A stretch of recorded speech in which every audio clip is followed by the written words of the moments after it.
Okay, so the first thing that you actually do is to upload within the maps. You can actually upload your own custom data set, whether it's a shapefile or a JSON. So that's how you do it, just as Ken is doing. You go to my data. So you go to upload then my data. Then once you are there, you click on my data, Ken, then you click on the add local data. So once you click on the add local data, then you can go to browse. So depending on the files that you have, whether it's a JSON, a KML, a shapefile, you can actually upload that particular data onto the maps, just as what Ken is doing. So as soon as you upload it on the layer or on the workbench, you see that that shapefile has been uploaded. Then the good thing is it can actually zoom to that particular area. So if you click on the ideal zoom, it will zoom to the area, the forest reserve that we actually want to work with. That's the Pamplona Forest Reserve.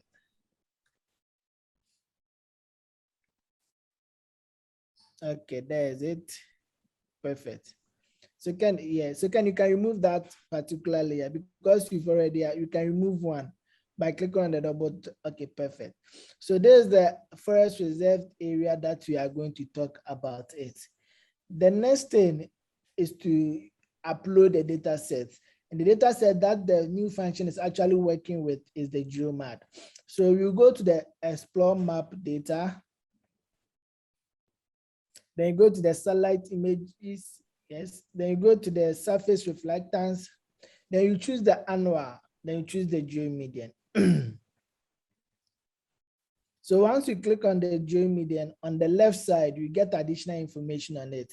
Then you click on the add to map.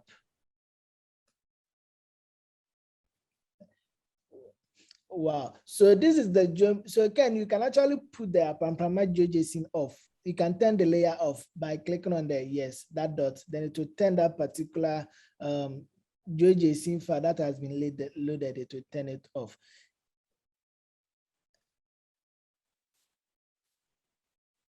Oh, okay. So we are having two different layers. So please, can you go back to the upload layer? Click on the upload. Don't remove. Click on the upload. Yes. Then delete one. Yeah, delete one. By clicking on the recycling bin. Yes. Perfect. Okay. So right now you have only one layer there. So you can click on done. Yeah. Oh, it's still there. Okay, then let's remove it. Let's remove that section. I think it's still there.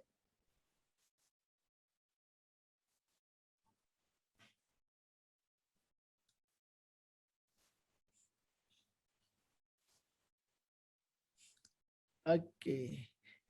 Ken doesn't want to go. Let's leave it.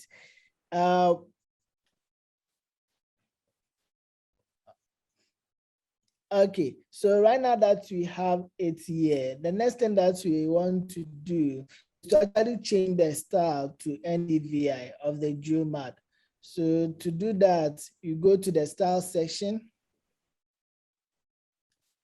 then you change it to NDVI. With the style section, you can actually change it depending on the visualization type that you want to deal with. You can actually change it to any other format that you want to deal with. But this one, because we are dealing with the forest reserve, the area of interest that you want to work with will be the NDVI because it's a forest reserve. So the normalized difference vegetation index is what we will be using. Ken, please, can you go to the upload layer and let's remove all that Pamplona JSON because you're already there. Yeah, let's delete everything so that we can actually appreciate what is beneath it. Yes, and let's remove that one. Wow, it doesn't want to go. Okay, Ken, then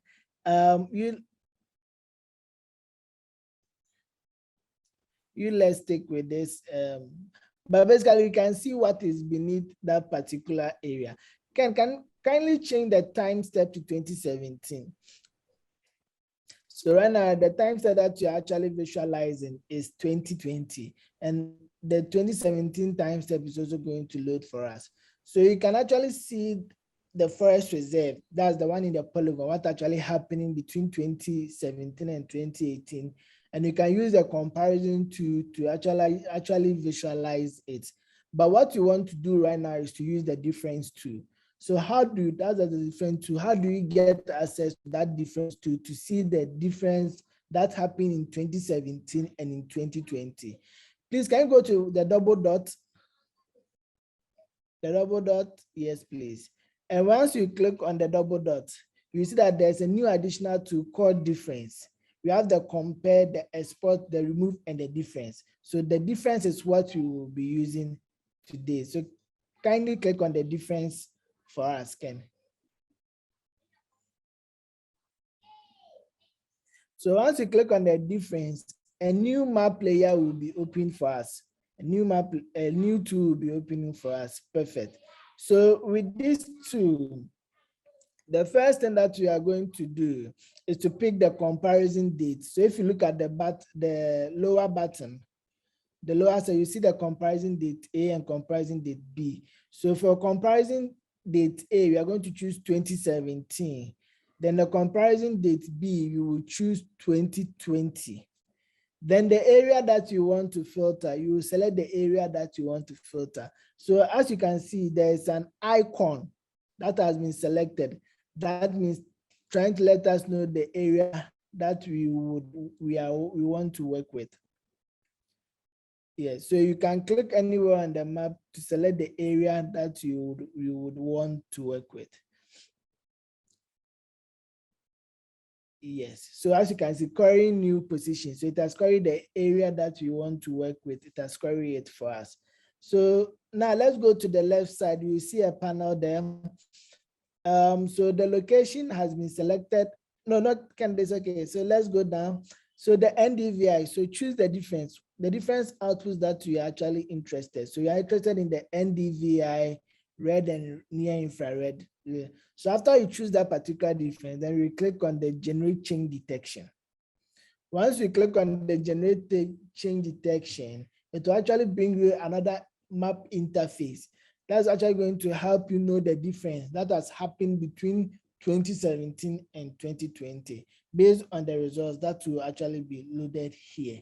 So the difference tool actually is a new tool, but currently it only works on the GeoMap, and it actually will help in change in vegetation, urbanization, water extent. If you want to see those ones, you can actually use this tool to actually help you to know the difference. It will load. Sometimes it actually, depending on the speed of the internet, actually takes some time, but it will actually load and it will come. So whilst it's loading, okay. Hello, Ken. Once yours is loaded, I know it will take a little bit of time. Can we switch screens? I think mine has loaded now. Can we switch screens so that I'd like to share mine now? Right. Okay, perfect. Please, can you see my screen? Yes, Edward. Yes, I can see. Yes, please. Yes. Yes. So so what we just did on Ken's machine, this is how it will actually show. So you see the difference between the forest reserve that we are just talking about, that's the Prampama Forest Reserve. You see that this area between 2017 and 2020, the red area has actually have a lot of degradation. And the zero is, there hasn't been much change. And you see there hasn't been much blue along the way, along the forest reserve. So having this difference tool, you can actually use it to compare different years to see what has happened over a period of time. And also it depends on the internet speed. Sometimes it actually takes a little bit because it has to do that computation for you. So it actually takes a little while, but if the internet is very fast, within minutes or within seconds, you actually be able to appreciate what you are seeing here. And the good thing is after it, you can actually share it also with other users, so that they will actually see what you just did at your end using the share print button here. So once you click on the share print button here, a URL will be generated for you. Then pick this URL. You can share it with decision makers or anyone whom you would like to show him the difference, what has actually happened within that forest reserve over the period of years, to tell him the story. So this is a new tool that has been added, and please, you can play around with it. We'll be happy to have your feedback on it and some of the errors that you face. You can just send it to us at the helpdesk@digitalatafrica.org, which will put it in the chat, and let us know if you encounter any problem when using this particular tool. You let us know. Thank you. So today, that's what I wanted to share it with you. And I know maybe we can go to different places and go and check the areas. Thank you very much, Edward. Okay, Ken. I think we are joined by Benjamin from Forest Commission. Yes, thank you very much for having me. Nice presentation, Edward. This is something really within my domain, so it looks pretty much exciting. Unfortunately, I didn't join the meeting early, so I missed some part of it, but this is something really interesting. Just yesterday, no, 3 days ago, we had a meeting. Can you hear me, guys? Yes, Benjamin. Yes, 3 days ago, we had a meeting with the management of the Forest Service Division, and we actually worked in Apamprama and other forest reserves, trying to assess and quantify areas destroyed by the Galamsey menace. And looking at Edward present on Apamprama, it makes me feel really excited about it. And so I may have to spend some time to look at what he's done with that, and then see how we can compare that with the drone images that we acquired and processed, and see how close the areas match each other. Thank you very much, Benjamin. This is very nice that you can also do some validation with some drone data, and maybe you're also working with other organizations like maybe EPA, etc., etc. Exactly. Yeah. So thank you so much, Edward. I think very soon Edward will be called to Parliament to answer some questions. Yes, I think so. Yes. So we are also joined by Wallace from Ghana. I know you joined in late. We were talking about this change detection tool in the maps, and we saw the example of Aparama Forest, where there's a lot of Galamsey activities. So for others joining from other continents or within Africa, is that Galamsey is what we call illegal mining in Ghana. But in other places, we don't call it illegal mining. We just say land degradation because you don't want problem with politicians. Yes, sir. Thanks so much. I think it's going to go a very long way to help us as time goes on, to help us to get policymakers to adhere to the warning system as to the findings we bring out from the report we'll write. So thanks so much. Thank you so much, Wallace, for joining us. We're also joined by Stella and Eileen Magero. Any comments from your side? Hello, everyone. Thank you very much, Edward, for your presentation. It's nice to learn some. Thank you. Stella, Eric, any comments? Sorry, I joined late, but I'm sure Edward made a good presentation. Yes, thank you. Hi, baby. I know. This is a different audience. So, hi, baby. Lawrence, any comments? Hi, everyone. Apologies for being late. I know I've missed a few sessions, but I'm sure you'll share on the WhatsApp, and looking forward to what you'll share. That's all I have for now. Thank you so much. And also thank you, Joseph, for bringing your colleagues. We also have Fidele Mwizerwa. Hello, sorry, I've joined late. I was not lucky to see the presentation. No problem, Fidel. We'll be able to share the link in this chat. And also, are you part of the WhatsApp group with Yosef? They'll be on board from today. So, okay. They came here because of the last Jonas session, and I think the group is getting bigger. And I put everybody, I share the link with everybody on this platform. Thank you. That's so much, Joseph. You can also add them in the Dear Africa Rwanda group. We have yes, country groups. Yes. So, any question for Edward, our captain for today? So, if there's no question, maybe August, do you have any update for us? Hi, Ken. Maybe before you go ahead, yes, sir. I just want to quickly find out from Edward the boundary shape file he used for Apamprama. Is it sure that's the of the forest reserve, and probably where he got that data? Edward, now you're on the spot. Yes. Yeah, man, I had this from EPA. They gave me the shape file of it to use as a case study. So they provided me with the shape file. Okay, that's from EPA. Yeah, Maoli provided it. Okay, okay. Maybe in future, you consult Forestry Commission for some of these things, especially being forest reserves. We manage them, so we do know what exactly they are. Yes.